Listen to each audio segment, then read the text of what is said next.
I was just hoping you might give me some insight into the evolution of the market economy in the southern colonies. My contention is that prior to the Revolutionary War, the economic modalities, especially in the southern colonies, could most aptly be characterized as agrarian pre-capital. All right, of course that's your Hang on a contention. second. You're a first-year grad student. You just got finished reading some Marxian historian, Pete Garrison probably. You're gonna be convinced of that till next month when you get to James Lemon. Then you're gonna be talking about how the economies of Virginia and Pennsylvania were entrepreneurial and capitalist way back in 1740. That's gonna last until next year. You're gonna be in here regurgitating Gordon Wood, talking about, the pre-revolutionary utopia and the capital forming effects of military mobilization. See, the sad thing about a guy like you is in 50 years, you're gonna start doing some thinking on your own, and you're gonna come up with the fact that there are two certainties in life. One, don't do that. And two, you dropped 150 grand on a fucking education you could have got for $1.50 in late charges at the public library. All right, welcome back, ladies and gentlemen. I've got two videos for you here about the contracts clause. And I guarantee you that at the end of these videos, you're going to know an awful lot more than you could from the public library about the economic modalities of constitutional era America, not to mention a lot more about Gordon Wood. So here we go. I actually want to start with the contracts clause itself. Let me put it up in front of you here. It's from the US Constitution, Article 1, Section 10, Clause 1. The contract clause is just part of this. It says, no state shall enter into any treaty, alliance, or confederation, grant letters of marque and reprisal, coin money, emit bills of credit, make anything but gold and silver coin a tender in payment of debts, pass any bill of attainder, ex post facto law, or law impairing the obligation of contracts, or grant any title of nobility. Okay, but just like you're asking yourself, what is a letter of marque or reprisal, you should be asking yourself, what did a contract mean to the founders? Why was it so important that the states, but not the federal government, be forbidden from impairing the obligation of contract? The federal government was given a power in a separate clause, the power of bankruptcy, which obviously means that it can alter a contract by saying that a bankrupt debtor no longer has to fulfill all the terms of their loan or obligation to a creditor. So the feds were given at least that one power to alter contracts. And the feds were perhaps given other powers as well, other powers they could use to alter contracts. In our next set of videos about the Commerce Clause, we're going to see certain disputes about how much the feds can actually do. But of course, they are given some powers via the Commerce Clause as well, a separate clause. But we see pretty clearly from the text that I just showed you that the states were definitely forbidden from altering contracts. Okay, now, some people today think that the founders wrote this clause because they insisted that all economic activity be capitalist activity in free markets, free from state interference.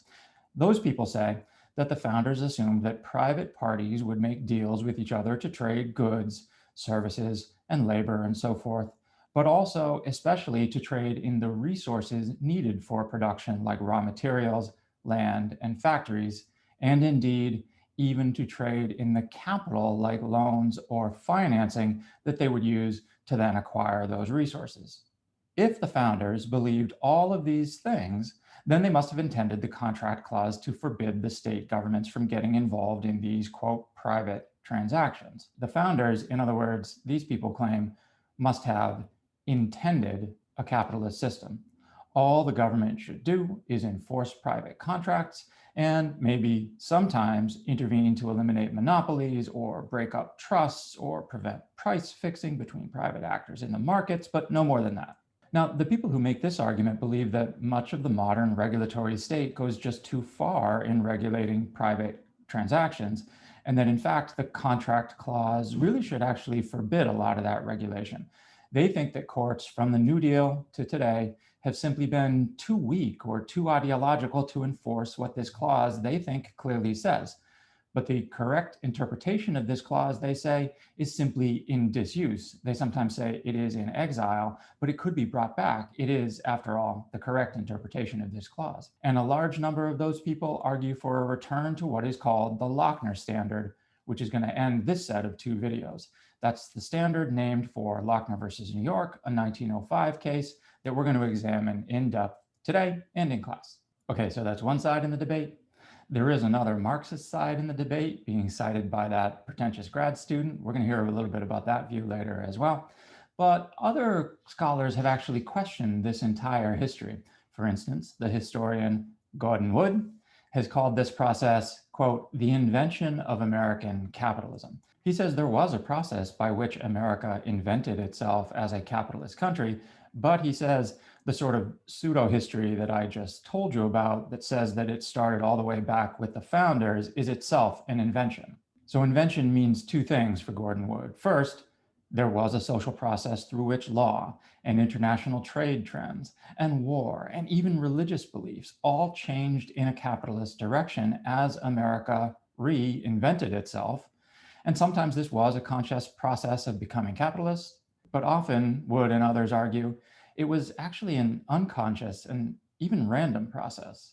But then second, once we understand this slow process of history, we might come to think that contemporary believers in the capitalist interpretation of the contract clause had actually invented a story of the history of American capitalism to justify their reading of the contract clause. The large majority of historians who study the matter, really almost unanimously, agree that the real invention of American capitalism occurred mostly in the 50 years after the founders wrote the Constitution in the summer of 1787. The process may have begun with the Revolutionary War. You heard in that scene from Good Will Hunting, one source cited that said it may have even begun as early as 1740. So there are people out there who say the process may have begun with the Revolutionary War. So these people trace the beginnings of the process to then, especially to the pressure to produce for the market, or in other words, to sell to the army, that lots of farmers felt from 1776 to 1783 during the war. But most would argue that this was just the beginning of the process and that American capitalism was not yet fully formed by the time of the writing of the Constitution. Indeed, to the extent that many founders understood that the process was underway, they opposed it. Some of the forces that were at work, for instance, are discussed by James Madison in his notes on the Constitutional Convention debates from August 7th, the source we had earlier in the term. And what he discusses is his fear about what he calls the, quote, great capitalists in manufactures and commerce and the power that they were accruing. And since that note was actually written years after the Constitution went into effect, we know that it's about a process that had been occurring since Philadelphia 1787. Now, the court cases that we read for today tell us really quite a bit about the story of the invention of American capitalism. And I'm going to tell that story to you, linking these cases together. With each successive case, from Dartmouth versus Woodward in 1819, to Charles River Bridge versus Warren Bridge in 1837, to Lochner versus New York in 1905, we see the justices change their theory about the importance of contract to an economic system. They're asking themselves, what is contract for? Why did the Constitution protect it? And they must give themselves a theoretical answer. So slowly, we see the theory emerge that contract had something to do with capitalism. But you'll see that that theory is not used in the earliest case, Dartmouth, and it only slowly creeps into our later cases. But before we get into those cases, any of them really, we need a definition of capitalism in order to see it in action, and therefore to know when it was in full swing in America and when it was not in full swing in America. We have to know what it is. Okay, now, some Marxists have defined capitalism as the system that separated wage labor from the means of production. So, in other words, for them, the turning point in capitalist history was that moment, in England especially, when three things came together. One, there was increased agricultural productivity, which led to a decrease in the demand for agricultural labor, leading to a landless class milling around in the countryside at first. Two, changes in the legal status of land ownership, for instance, something called the enclosure movement occurred, and that led to more agricultural land being in the hands of fewer people. And then these Marxists say the third motion was that these two trends came together, causing the mass of formerly agricultural laborers really to be unable to get any land to sustain themselves with their work. That drove them into the cities to take hourly wage jobs in factories, getting, the Marxists say, lesser and lesser pay as more and more of them flooded in to compete with each other. In other words, for these Marxists, capitalism started at the moment, which they often say occurred in about 1690, the time of John Locke, and well before the American Revolution. It began for them at that moment when wage labor became separated from the means of production, first in land and later in the factory system. But historians of American history pointed out what really should be obvious to us. Even if the process that I just described to you as the beginning of capitalism in England, and there are plenty of reasons to doubt that story, but even if that is true, it surely didn't describe the process in the American colonies or in the early constitutional republic. The Industrial Revolution took hold in the Northern American cities much later than it did in English cities. And prior to that, there was little, if any, wage labor on agricultural land in the North. In the North, what you saw were yeoman farmers working their own land, many of whom did not produce primarily for the market. What about the South, you might be asking? Well, there is a recent book, a famous one, by a historian named Sven Beckert, which argues that there was a worldwide capitalist empire of cotton, he calls it. That's the title of his book, Empire of Cotton. And he says that this enmeshed the slave-holding southern plantations in a sort of dark web with English capitalism. But to the extent that's true, it's not about the American North. And obviously, these plantations didn't rely on wage labor, they relied on slavery. And the South surely wasn't characterized by a mobile labor force streaming off of plantations for employment in factories, because again, slavery. And at any rate, the South wasn't industrialized. So the story Beckert is telling is, even if true, not the same as that story that some Marxists tell. As a side note here, if you know anything about the historical controversies that surrounded the New York Times' recent 1619 project, you know that was a major criticism of that project as well. While Southern slavery was part of the story of the emergence of American capitalism, it may not itself have been capitalist in the traditional Marxist understanding of that. That's what the critics of the 1619 project say. And its role in the, quote, invention of American capitalism was only one part among many. Indeed, you can actually even use the Google machine to see Gordon Wood's response to the 1619 project. He was among a number of historians who responded to that project by saying, look, we get it, slavery was detestable and wrong, but they don't believe the sort of Marxist attempt to make all things that they think are wrong go together, as if they all somehow stemmed from capitalism. So to tell the story of capitalism in America would seem to require a much different definition of capitalism than the Marxists usually gave. The historian Winifred Rothenberg has suggested that capitalism really only took hold in America once northern farmers were producing primarily for long-range markets, and that was when some of them started producing not to feed themselves or their families, but to store away money that they could treat as capital to invest in other land. That's important. Only then did farmers in general become dependent on financiers to acquire the capital that they needed to buy some land for themselves, capital that was loaned to them from the savings of wealthier, earlier farmers who had started producing for the long-range market sooner. Only once those savings had been accrued could there be any capital sitting around for these later farmers to need as loans. So we're going to call this the process of financialization, and I'm going to explain what could be the importance of it. For our purposes, Rothenberg's seems like a better definition of capitalism. So here, the advent of wage labor is not definitive of capitalism. Wage labor had, at any rate, existed for hundreds of years, at least, before capitalism even existed. Instead, in Rothenberg's definition, capital is definitive of capitalism. There needed to be this store of money there for other people to take in loans. There needed to be capital before there could be capitalism. That is, when it was the people with surplus savings who could determine what farm got started and what farm did not get started, which business got started and which business did not get started, then the capitalist financiers were in fact in charge of the means of production. At this point, capital had become itself the means of production, not the land, not even the factories that later developed, but capital itself was the thing you needed to get an enterprise started. Indeed, that's perhaps the best definition for saying as well how slavery slowly became a capitalist institution.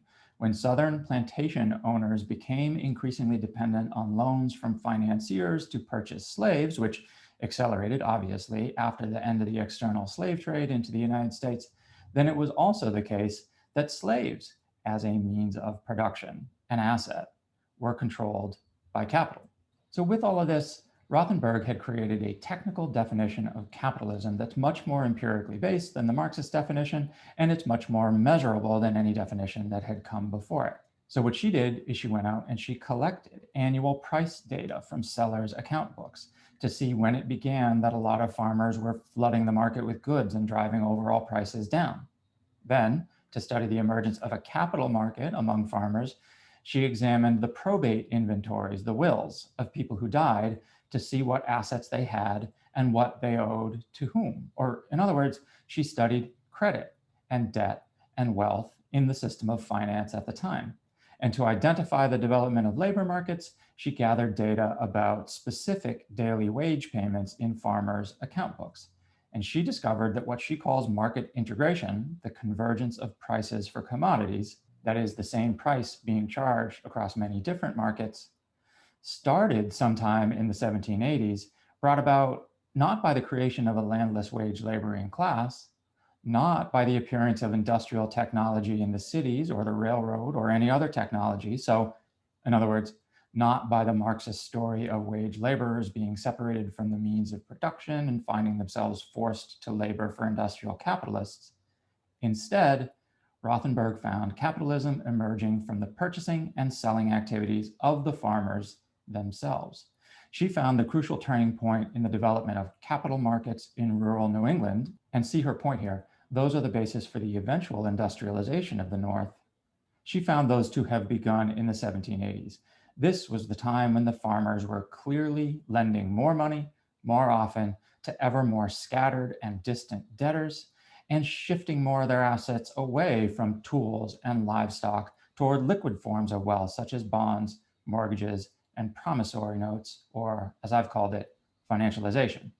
She found, in fact, that among her sample of farmers, they began to experience the growth of output per worker as well as output per acre, maybe as early as 1785, and that this was necessary to begin even to use fewer workers at perhaps lower wages. So wage labor and financialization grew out of this eventually, but they were just beginning, and they took decades to transform the North when the Constitution was written in Philadelphia in 1787.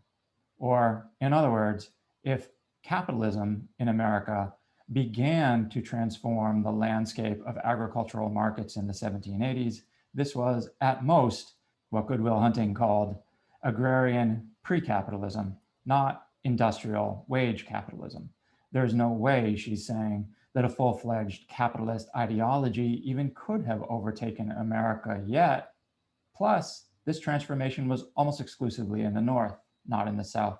So founders in 1787, writing that contract clause that we began with today, could not have assumed the understandings of wage labor or corporate ownership of the means of production that would only develop slowly over the next 100 years.